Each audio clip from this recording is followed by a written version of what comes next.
Okay, now we're going to try this one more time with Gwen Lennox. And this is Gwen, and we're hoping the tape recorder is working.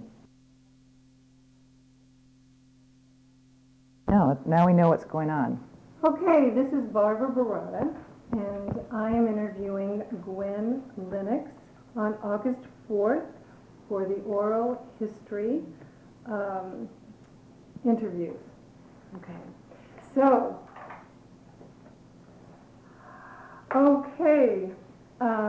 what are your first and best childhood memories of libraries? Well, I grew up in Selma, California, and we had, which is a small agrarian town of 7,000 people, and so we had a downtown library. And I just have very fond memories of spending lots of time there. And one of the things I remember, it was very cool because where we live is very hot in the summertime, over 100 degrees. And we'd go into the library and it would just be like this wonderful, quiet, kind of dark and cool feeling of going in there. And I loved going into the stacks and exploring all the different types of books, and had the distinction of reading, I think, all the fairy book tales books that they had on the shelf, and that was kind of one of my goals, and that I'd move on to some other genre. And so it was a lot of fun growing up and spending time in the library. Okay, and how important was reading to you growing up, and what are some of your favorite childhood books? Reading, I was a voracious reader. I wish I could still say I was now because of time, but I read constantly and had an active imagination, and in terms of, and then our school rewarded kids for the amount of books that they read, and so that, I think that was also a big incentive to me. And childhood books, I think one that comes to mind that I can recall is A Wrinkle in Time, which was one of my favorites growing up. Okay. So what awareness of community did you have while growing up? My parents were very involved in the community. My dad was on the school board the whole time that we were in school. And so, and Mom was involved in the hospital guild and downtown politics and community awareness. And so we were very involved in our town and enjoyed that whole activity level in our lives. I'm trying to think if there's anything else that you want more than that. No, just anything about what you were aware. Was it a diverse community? It was it was diverse in that there was a large percent of Hispanic. I think over 50% were Hispanic because of the migrant workers for the farming. And then we had very dear friends that were Japanese farmers, Nisei farmers, and then Armenians, our neighbors across the street, so that we were very involved in the Armenian community. And then I'm just trying to think. Very few. We had one African American family in town that has 6 kids, and one of the girls was my best friend. And so yes, I mean we had a very diverse exposure to ethnicity where we grew up, and my parents were very embracive of that element. Okay. Yeah. Do you want to talk a little about your educational background? Education. I went to junior college at Reedley, which is a neighboring community college. And then I transferred as a junior to UC Davis and graduated there in civil engineering. Okay. And what attracted, what about your work experience? Work experience. Say a little bit about that. Yes, varied and assorted. I had the fun job of working through high school and having lots of different things, from packing fruit to raising hogs to being on Future Farmers of America, and then working for the Bureau of Reclamation, building weirs for waterways, going through college. and then for a geotechnical soils firm, again in college, while I was going through college. And then when I graduated, I interviewed and chose to choose a non-traditional career path with PG&E, which was more mechanical engineering. It was during the oil embargo in 1980, and they were hiring a large quantity of engineers to go out and promote energy efficiency. And so I signed on with PG&E, and I worked there for 17 years and had 20 different jobs in the 17 years that range from energy efficiency and going up the supervision ranks to personnel, human resources, governmental relations. And during that time, they were looking to promote women into executive management. So I was put on a training program to facilitate that. And so it was a lot of fun because I got to do a wide range of activities and project management where I could use my technical background, not so much my classic civil engineering, but a lot of analytical problem solving, and then the thing that I found that I enjoyed the most was working with people. And so my career gravitated more in that direction.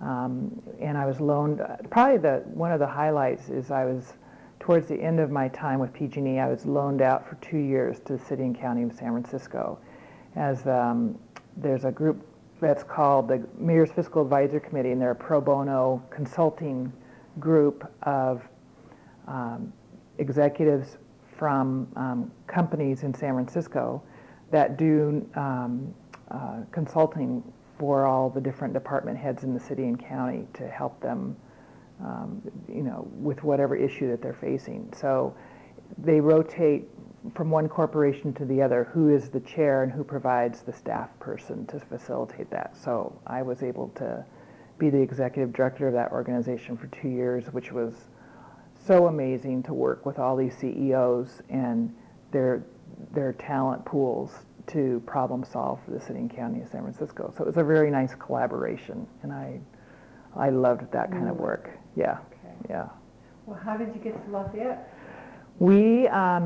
I was working in San Francisco, and I was promoted to be the district manager out in Vacaville for Solano County. And so my husband and I were just recently married, and we decided that for me to commute from San Francisco to Vacaville every day and back was a little too much. So my former boss, who I'd come to know, Jack Jenkins-Stark, who's on the board for the Library Foundation, told me about checking out Lafayette, which is where he was and where he was raising his kids. And so John and I looked, and we knew that we didn't want to go out Concord, Walnut Creek area because my husband's more of an urban guy. And so we landed in Lafayette and found a house and settled here, and he was commuting to Oakland and I was commuting to Vacaville, and we were just kind of seeing each other at the night. And then during corporate reorganization with PG&E, I got pregnant with Ian, worked there in a part-time position through that, and then they were downsizing, and so I was offered the opportunity to work full-time or to take a severance. So I decided to take the severance and then go into consulting, and then lo and behold, I found out I was pregnant with Brooke. So John and I decided that I would stop the job search for a while, and I was a full-time mom for about 4 years. And then as the kids got a little older and I got out of the house a little bit more, my neighbor down the street, Sharon Shiragi, who's the daughter of Bill Eames of Bill's Drugs, which was a big chain of pharmacies here in town, she recruited me to join her on the board for Friends of the Lafayette Library. So I joined the board, and then it was elected into the president job, and used a lot of my facilitating skills and planning skills to help lead a strategic planning session for the Friends that resulted in a lot of the outgrowth of where we are today. Their decision to continue supporting the library in their traditional way rather than taking on the heavy-duty fundraising burden of what would be needed to build a new library.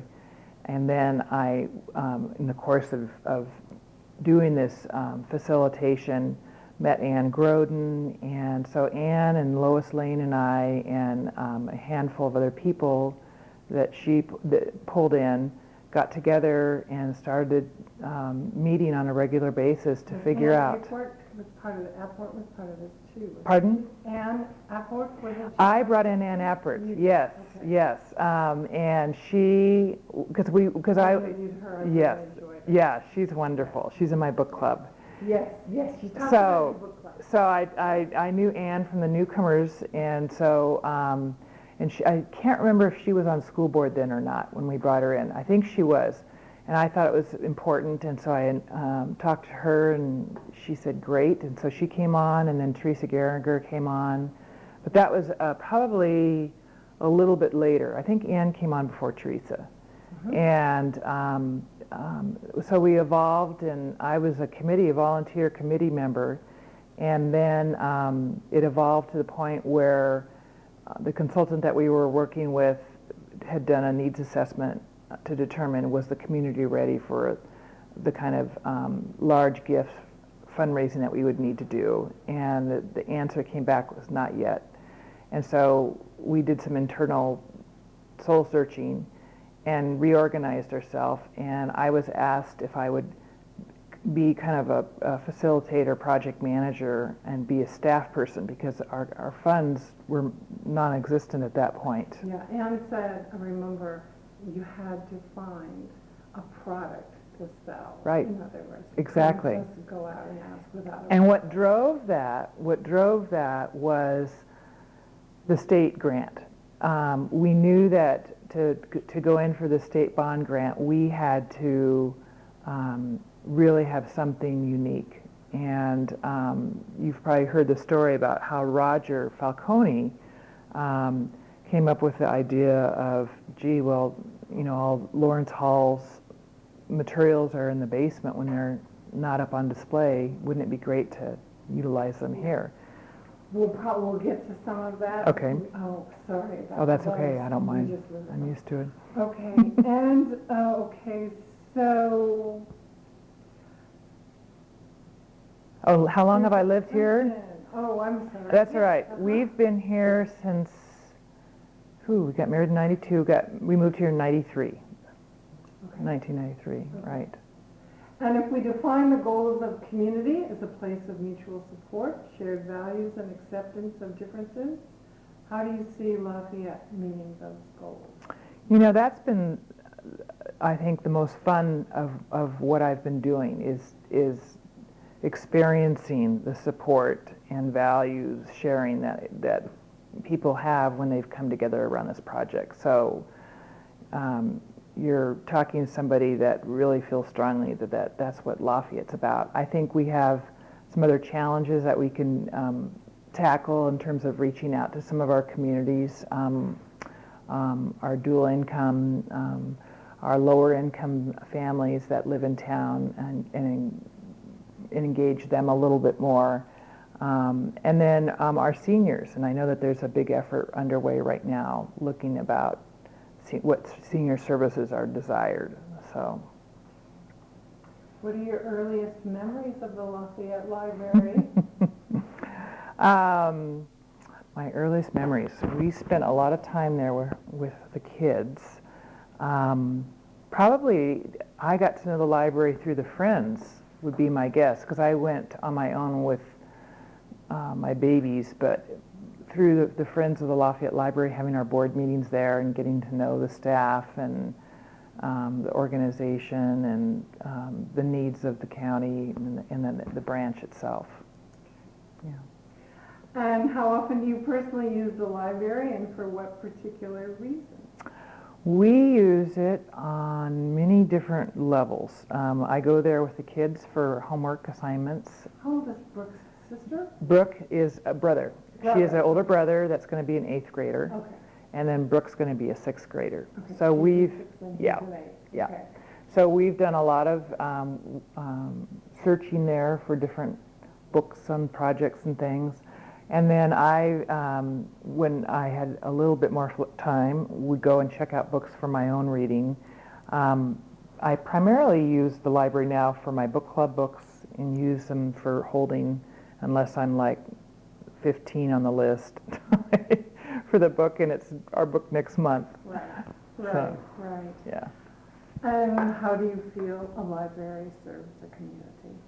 Oh, in so many ways. The other thing I was think about is I used the library a lot when I was commuting, and I used the books on tape because of my drive, and I enjoyed that.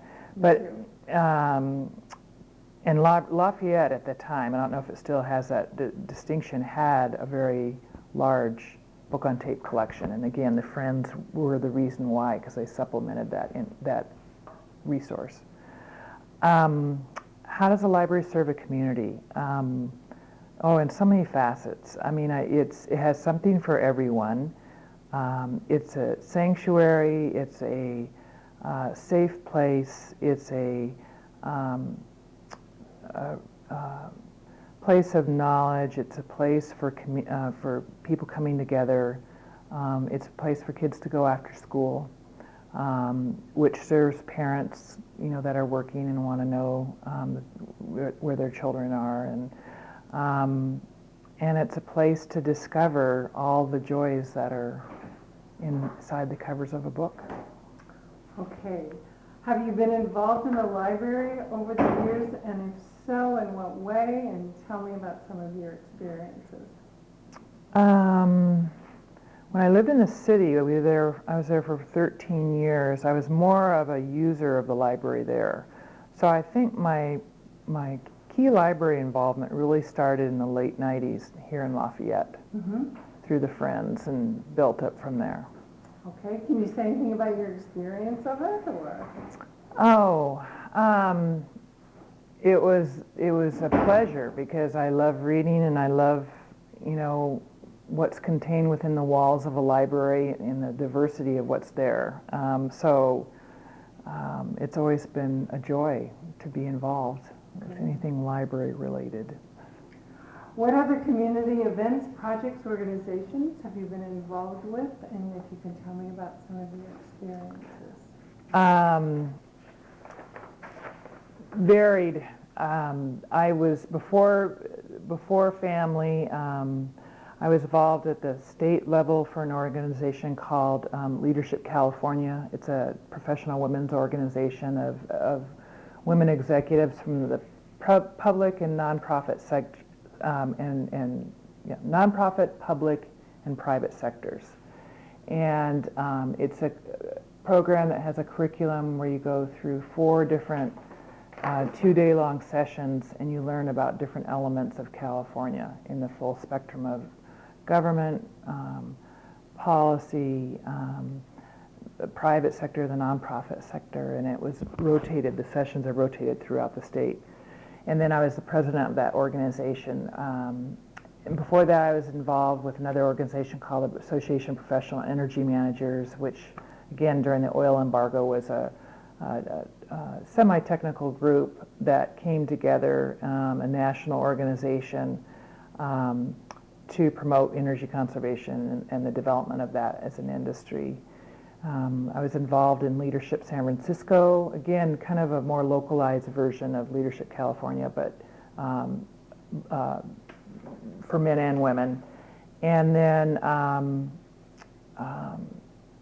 when I came to Lafayette, we chose a co-op nursery school for our kids.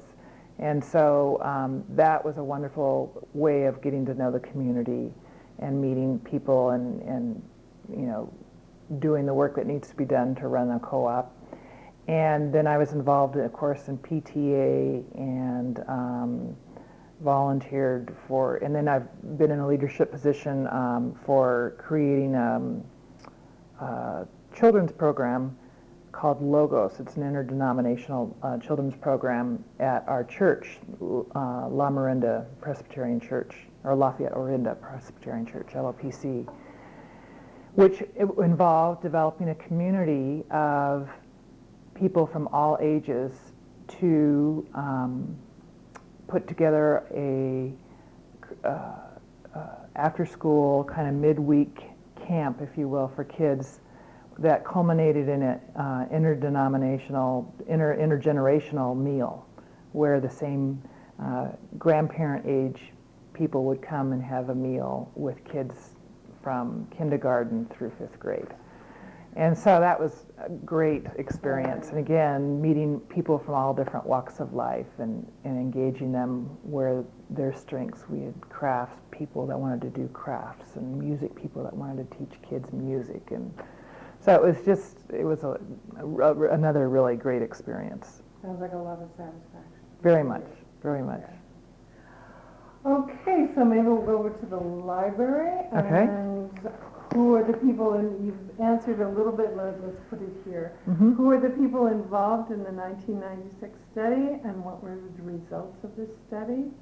And what did the respondents want? Do you remember that? Yeah, I do. Is that the Okay. Vision 2000 or Yeah, the it says Vision? who was on the Vision Task Force? Right. The Vision Involvement. Who was on the plan? Yeah, I don't remember the composition of all that, and I can dig it up, but Okay. I do know that the outcome of that was what delineated the impetus for us to move forward with a new library. I Okay. mean, it was the needs assessment that then clearly showed that there was a groundswell of support.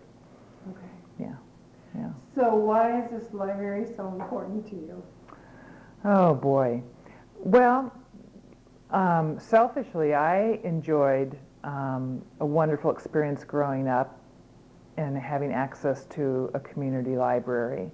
I think our library for the community that we have here is small and very worn and very inadequate to meet the needs of our community.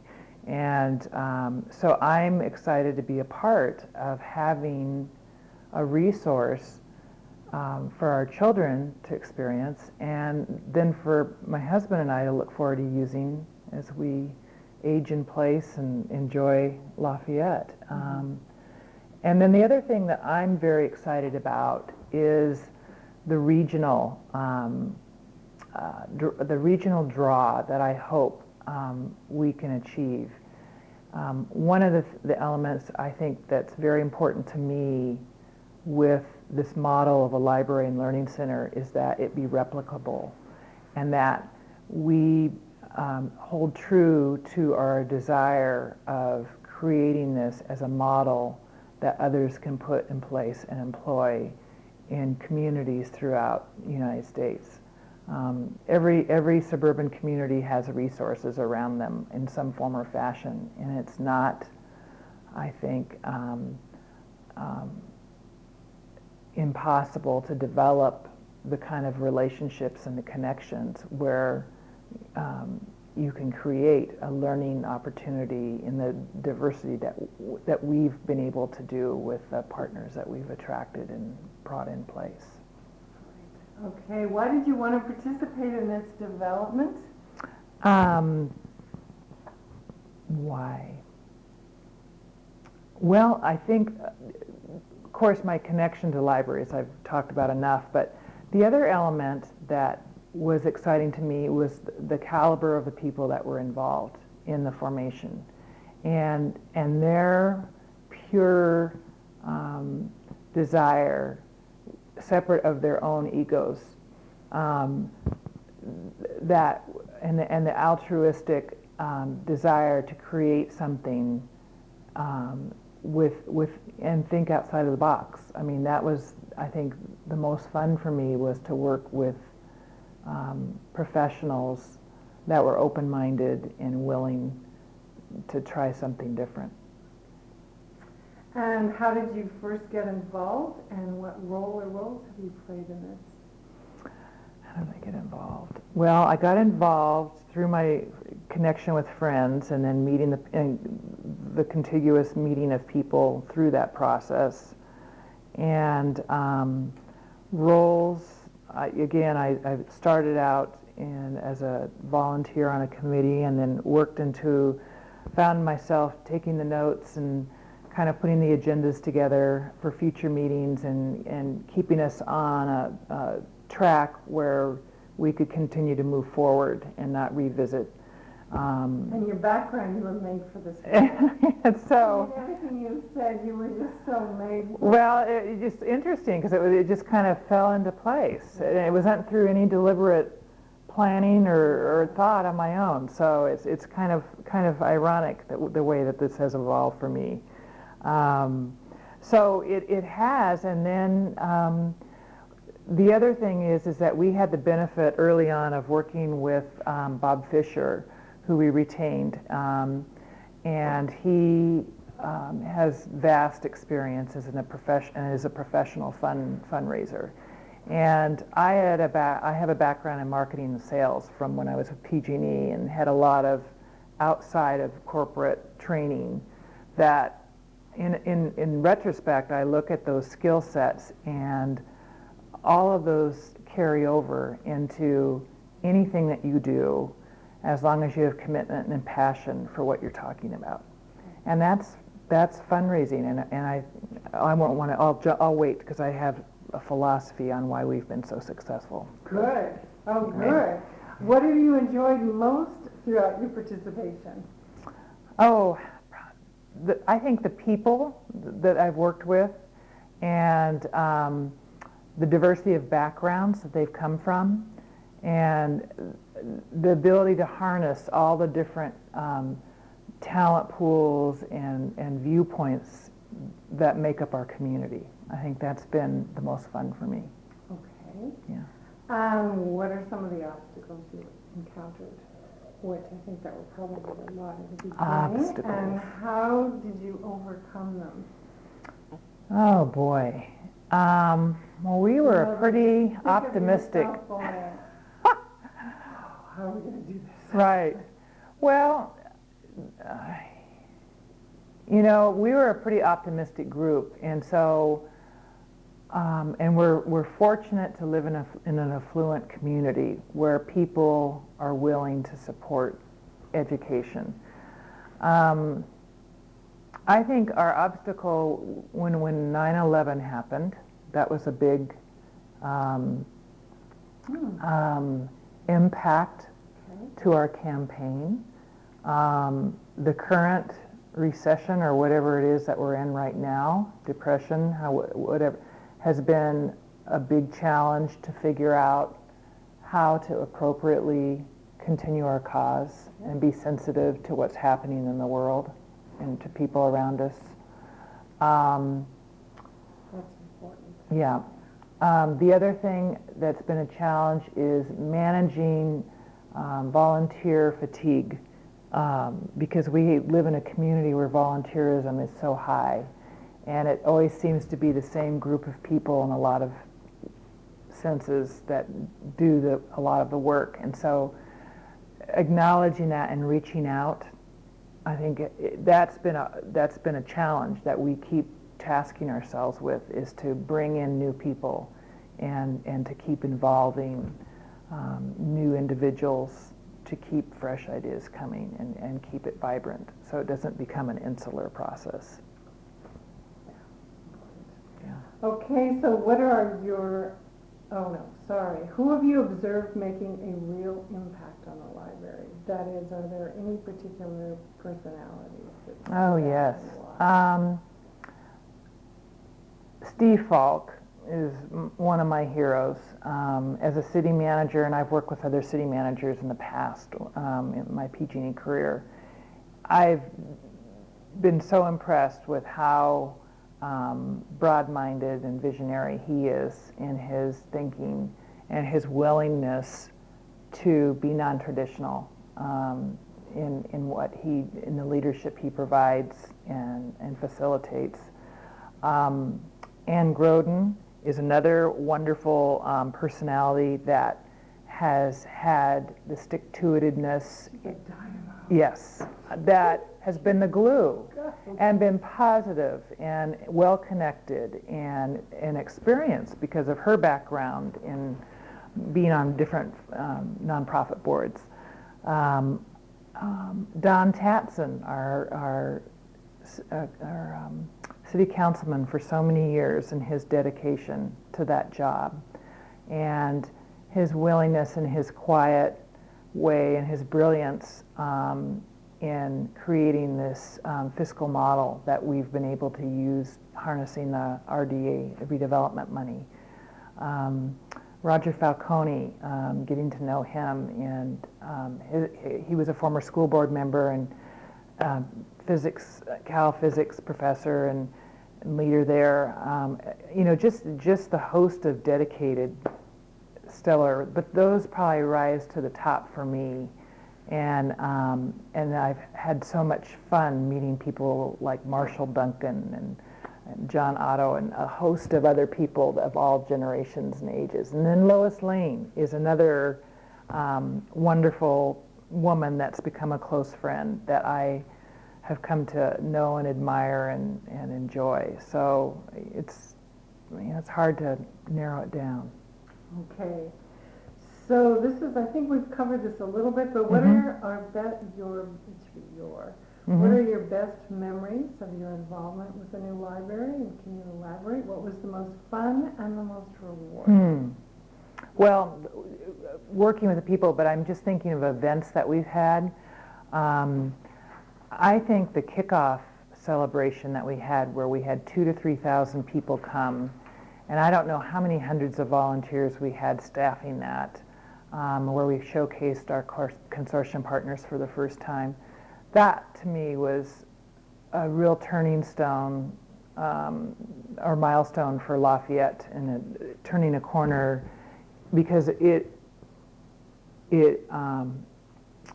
unlike the Art and Wine Festival, which draws, you know, a certain type of crowd, this drew people of all ages and all segments of our community, and it was great to see them in that setting, experiencing what was to come. It was a street festival. We had it in the old Veterans Memorial Building before it was torn down, and we had it in a town plaza that had just been built. We had sword fighting there with Cal Shakes. We had First Street and Golden Gateway closed off, and we had tents set up where authors were talking, and then LASF had a booth. In fact, Brooke was talking about, she remembers one of the booths was taking apart a computer, and the kids were actually able to get their hands on and feel and see the insides of a computer.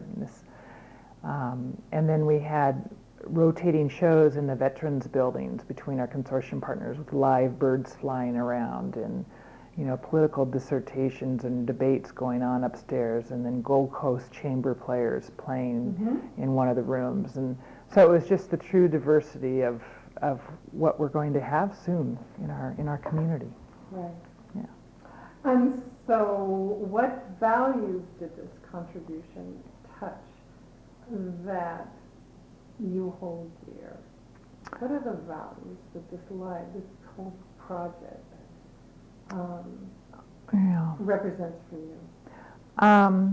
That every individual can make a difference, because everyone that has gotten involved, in my way of thinking, has had a significant contribution in directing the outcome of what we're going to have. And that continues forward. I mean, it's something that's dynamic, and I think it's going to be really important that we continue to embrace, to keep reinventing ourselves and to keep ourselves fresh and vibrant and current.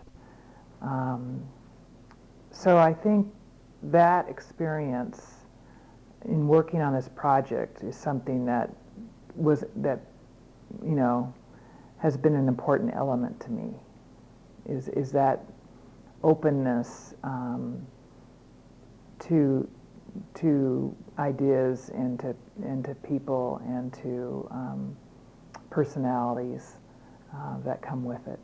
Kind of nourishing, because you see the positive part about the human spirit. Yes. And that's what people that are really willing, because Right. we read and see so much about the other side. It's just, Isn't that the truth? yeah, and so this is sort of, I don't know, but there's a word I'm trying to Validating yeah, that, validating, or rekindling right. one's belief in right.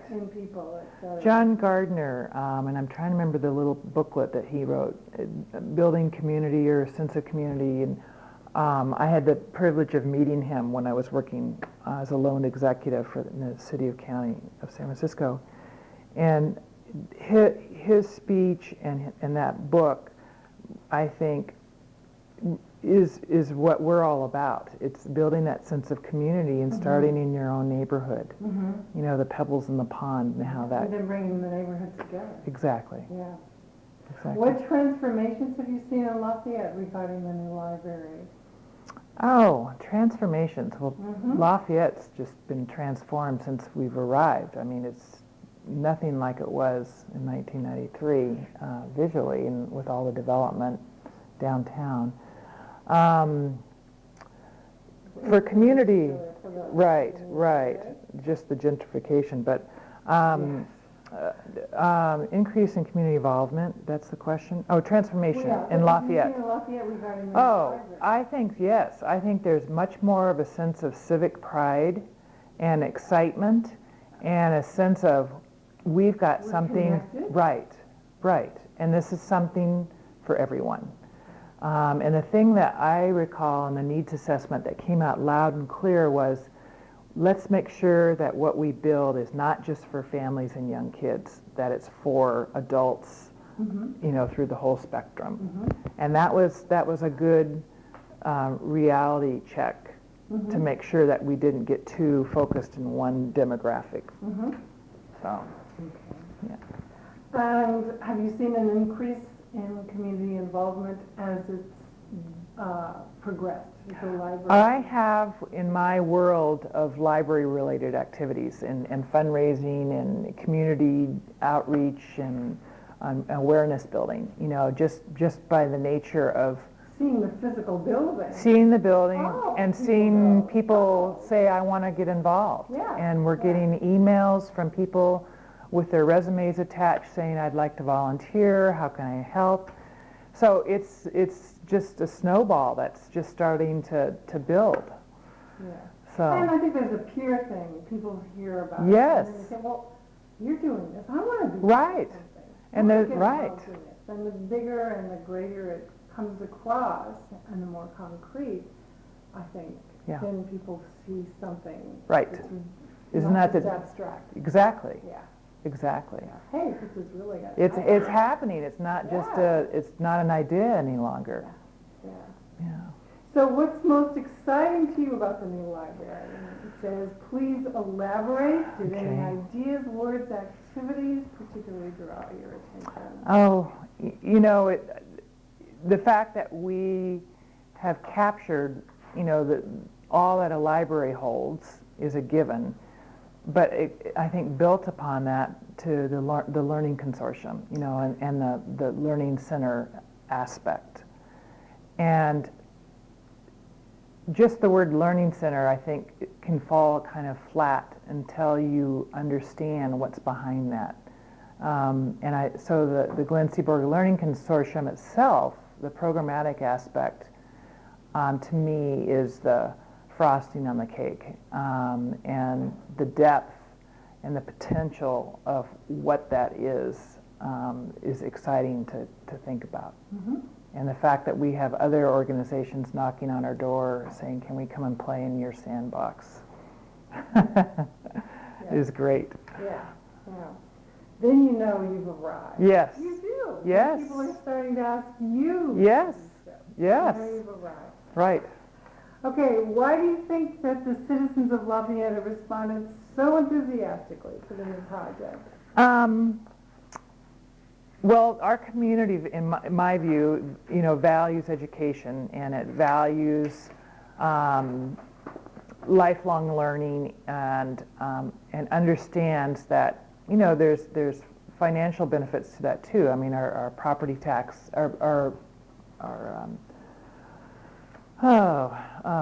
real estate value is high because of the quality of the schools and then just the physical beauty of what we had certainly is another feature of that. But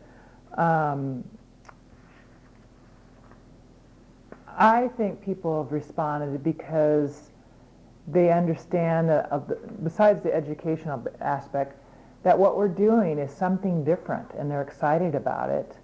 And I'd like to think they feel like they've been listened to, because the design of this whole campaign and the whole building has been very inclusive of community input. There have been, I think, on the city's behalf, many opportunities for our citizens to come forward and express their opinions and their desires and their dislikes. And so it's been an active debate to get us to the point where we are. Mm-hmm. So I think that openness and esprit de corps that has been maintained around this project has built that sense of this is going to be a good thing for all of us.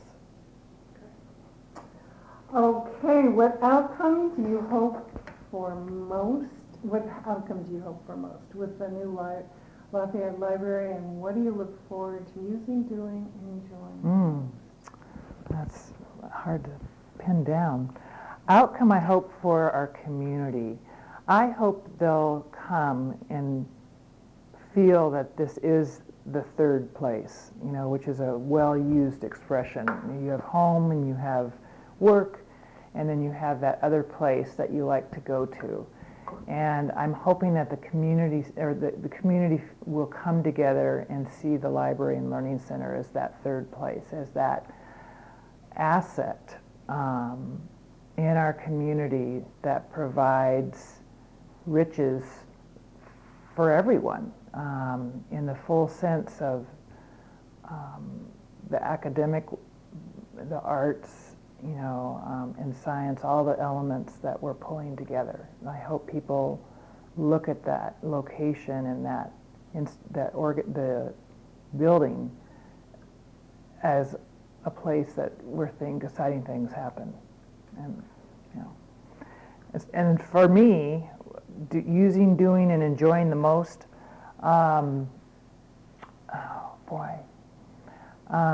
I'm looking forward to having a cup of coffee and going into the library and sitting down in a comfortable place that's quiet, if I want quiet, and having the opportunity to just, have the leisure of enjoying the beauty of what the building contains, because I've had the benefit of seeing the inside, and I think it's architecturally spectacular. And the other thing I'm looking forward to is the upgrade of the collection, which has been planned for, to have new books and new items on the shelves to discover will be a fun thing too. Papillon with books. Yes, there you go. Some people predicted the internet would kill the printed word and libraries would become obsolete. Yes. How will our new library avoid such a fate? Well, I think that's already been proven false because libraries embrace technology and they embrace the database potential, and they are the database for unlimited resources that can be harnessed for free, which to me is miraculous that we can have access to the riches online that you can get through the library. And the neat thing about that is your library card allows you to do that from your own office at home or your own computer at home versus having to go into the actual facility. So I think just technology itself and how the library is poised and has taken that role of being that database repository will keep it vibrant. Yeah. And how do you think the library will affect or better serve or enhance our sense of community? Well, how is it going to make this place better? Right. How's it going to make Lafayette better?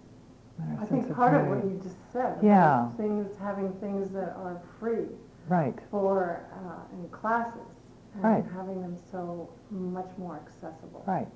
Right. I mean, that's one thing. That's it, because you know, when the kids were younger, I took the kids all the way over Lawrence Hall of Science and did the drive on a regular basis. And what a pleasure to think that those kind of classes will be accessible here. Mm-hmm. And I think it'll widen the opportunity for families that couldn't afford the time or the ability to take their kids to experience those kind of classes, to do that. The kids can walk after school. They can. So from that standpoint, I think access is going to be wonderful too. And space. This library is so small, right, for what it's serving. Oh, right. So just having that space. Right. And when you walk in the new library, it's just like, oh, it's going to be heaven. You know, it's going to be filled. Once it's filled with the stacks and everything, you won't have this big sense of space like you do now. But it's going to be so wonderful to have the size library that our community deserves and needs.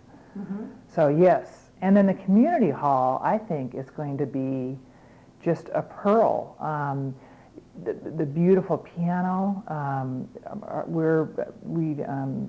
kids take piano lessons and jazz lessons and that have a second instrument. And so in the course of our experience, finding recital locations that are close and that have a quality piano, that's going to be a lovely access point that we haven't had in our community. And then the plaza and being able to do things outside and enjoy the indoor-outdoor aspect of what our weather provides us with how the building was designed. Mm-hmm. You know, I just think it's a great and well thought out facility. Yeah. And how? Let's see. We've got that. Is there anyone else you think we should contact? I think you probably have more than enough. Yeah. And you think I've left anything out, and do you have any final thoughts about it?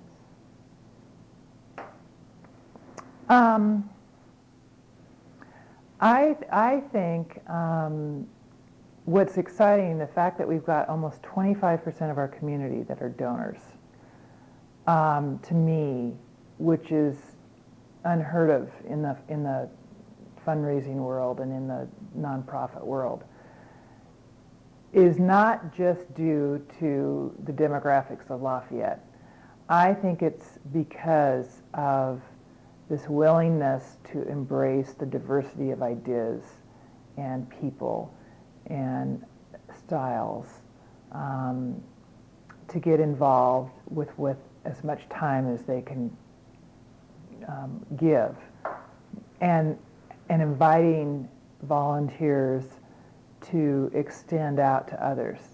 You know, the pebble in the pool effect, I think, has been miraculous and been a big, huge element of why we've gotten to where we've gotten. And the thing that I'm excited about now that we haven't had a chance to talk about is building philanthropy among our children. I had the benefit of seeing the importance of philanthropy when I was a child through my parents' volunteer activities. And I'm hoping that the new generation of children will also have that sense of satisfaction and making a difference through their involvement with the Library and Learning Center. And we have a kids campaign, a youth Power of Youth campaign going on right now. And I'm going to a meeting tonight with some moms and a young man that is going to use his Eagle Project as he'll be the leader for getting teens together to do this book sale at the Art and Wine. And so it's for me, it's so rewarding and so exciting to see the potential that you can harness when you tap the different segments of our community and bring them together under a shared vision and say, what do you think? What do you want to do? Mm-hmm. So I guess, my parting thought on that is I think that is going to help us continue to be successful and embrace all the wonderful potential that we have in front of us, in our... Kind of gives us a place to allow that to come forth. I mean, Yes. there's no place and no Right. purpose and no space for that to come forth. It sort of just lies laid Right. until they go off. And some base rock structure, Yeah. to facilitate that and to nurture that. Yeah. So stay tuned. It's going to be fun to watch and be a part of. Okay.